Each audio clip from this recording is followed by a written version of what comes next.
আমি যে পড়াশোনা করছি এটা যেন কেউ বুঝতে না পারে, তাই লাইনে আসি।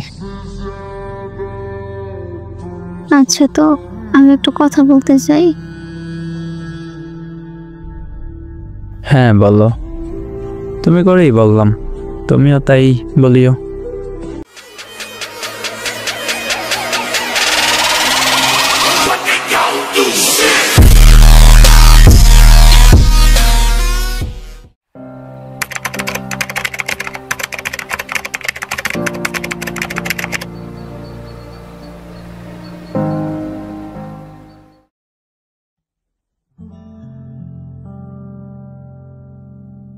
আমার নাম সুলতানা আর ওর নাম সজিব।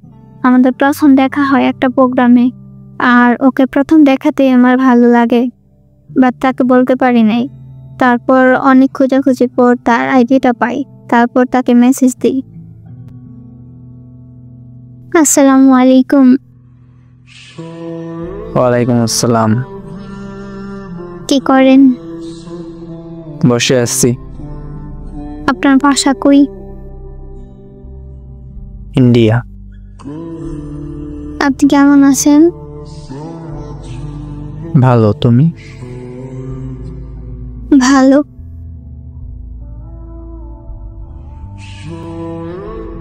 তারপর কিছুদিন আমাদের কথা হয়, এইটুকু কথাই। কথা হতে হতে একদিন তাকে জিজ্ঞেস করলাম,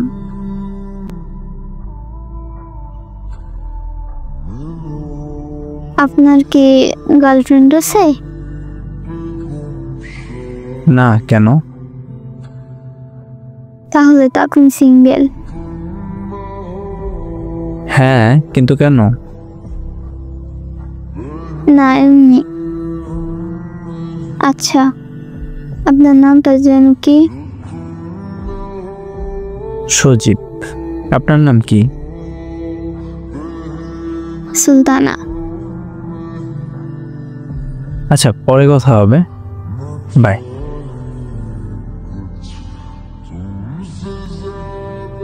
তারপর আমি সিদ্ধান্ত নিই যে তাকে বলে দিব আমি তাকে লাইক করি।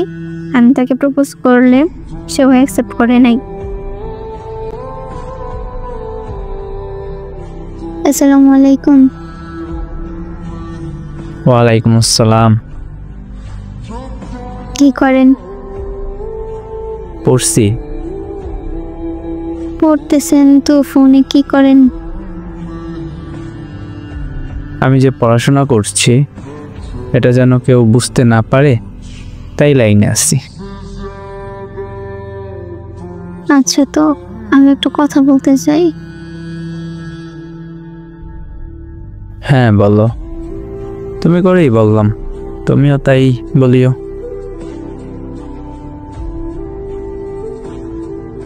আমি তোমাকে লাইক করি। I love you.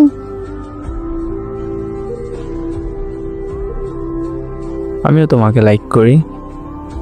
I love you two.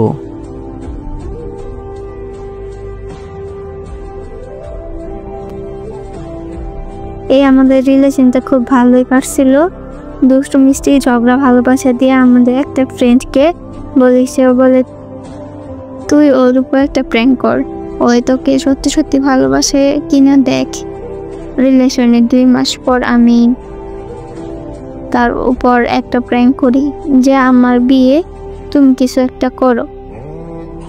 সে বলে যে আমি কি করব, আমি তো সেম ক্লাসে পড়ি। বাট সে অনেক কান্না করে যখন আমি বলি যে তাহলে আমি বিয়ে করে নিচ্ছি। তারপর 2-3 দিন পর তাকে বলি যে আমার বিয়েটা হয়নি, বাট সে আমার সঙ্গে কথা বলে না, আমার সঙ্গে এমনি এমনি কথা বলা বন্ধ করে দেয়। কিছুদিন পর সে নিজেই আমাকে মেসেজ দেয়, হ্যালো। তুমি আমার সাথে কথা কেন বলতেছিল না? এমনি ভালো লাগতেছিল না, তাই। তুমি জানো তোমার সাথে কথা না বললে আমার দম বন্ধ লাগে। সরি, আর হবে না, এবারের মতো মাফ করো। আর কি করো এখন? বসে তোমার কথা ভাবছিলাম। তুমি? ও আচ্ছা, কি আর করব, ফোন নাই আমার, ভেঙে গেছে। তুমি আমাকে রাতে কল দিও। এখন বাই। আর এটা আম্মুর ফোন, আমি আমার আইডি লগ ইন করছি।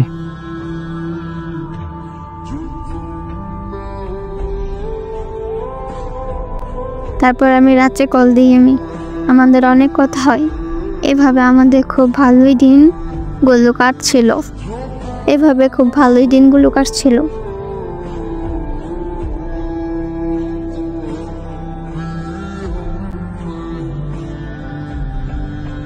এভাবে কথা বলতেছো কেন?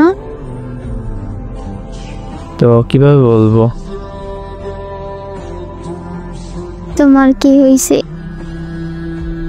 এমন করো কেন? বেশি বকিস না তো। আমার নামে কি কেউ কিছু বলছো তোমাকে? না, কে কি বলবে? তাহলে এমন কেন করতেছো তুমি? আমার সঙ্গে রিলেশন রাখতে চাও না? না। সিরিয়াসলি? হ্যাঁ, আমাকে আর মেসেজ বা কল দিবি না।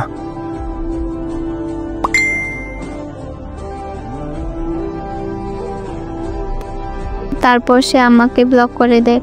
তারপর আমি আমার ফ্রেন্ডকে সব বলি। সে বলে, দেখ তো এমন মনে হতো না। কিছুদিন পর সে আমাকে হোয়াটসঅ্যাপে নক দেয়। হ্যালো। বলো। কি করো? জানার দরকার নাই। কল করো তো।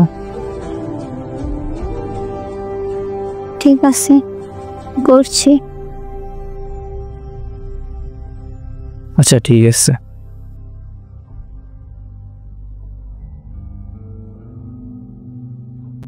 তারপর সে কথা বলে না, কেটে দেয়।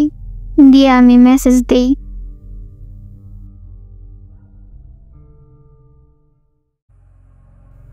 আসসালামু আলাইকুম। তো ফার্স্ট পার্টটা কেমন লাগলো আপনাদের কাছে? সেকেন্ড পার্টে কি হইতে পারে জানাই দিয়েন। আর ভিডিওটা এরকম পার্ট করার কারণ হয়েছে আমি যদি একসাথে দিই অনেকটা বড় হয়ে যায়, দেখা যায় মানুষ মনে করেন ওই রকম দেখে না, পুরো ভিডিওটা দেখে না। অ্যাভারেজ ভিউ দেখা যায় যে 3-4 মিনিট। এরকম যদি একটা 20 মিনিটের স্টোরি দিই, সেখানে যদি অ্যাভারেজ ভিউ আসে আপনার 4 মিনিট, তাইলে কেমন লাগে বলেন? তাই আর কি একটু ভাগ করে দিতে আসি, যে আপনার হয়তো বেশি বড় স্টোরি একসাথে দেখতে পছন্দ করেন না, তাই এরকম 8-10 মিনিট করে একটা স্টোরি দেবো, ঠিক আছে? আর সামনে তো প্রায় ঈদ এসেই পড়তেছে, তো কিছুদিন বন্ধ যাইবে ঈদের সময়, যে স্টোরি আপলোড দেওয়া হবে না। আর স্টোরি যারা শেয়ার করতে চাইতেছেন, আপনারা মনে করেন এখন মেসেজ দিলে আপনাদের পদ্ধতিটা বইলে দেওয়া হবে, বাট কয়েকদিন পর যদি মেসেজ দেন তাইলে এরকম রিপ্লাই দেওয়ার সময় হবে না। তো আশা করি আপনারা যারা স্টোরি শেয়ার করবেন পেজে নক দিবেন। আর হ্যাঁ, আমাদের একটা আড্ডা গ্রুপও আছে, একটা না অনেকগুলাই, মানে মেসেঞ্জারে শুধু আড্ডা দেওয়ার মতো গ্রুপ। যদি অ্যাড হইতে চান তাহলেও আমাদের পেজে নক দিয়ে, পেজের লিঙ্ক এই ভিডিওর ডিসক্রিপশনেই থাকবে, ঠিক আছে?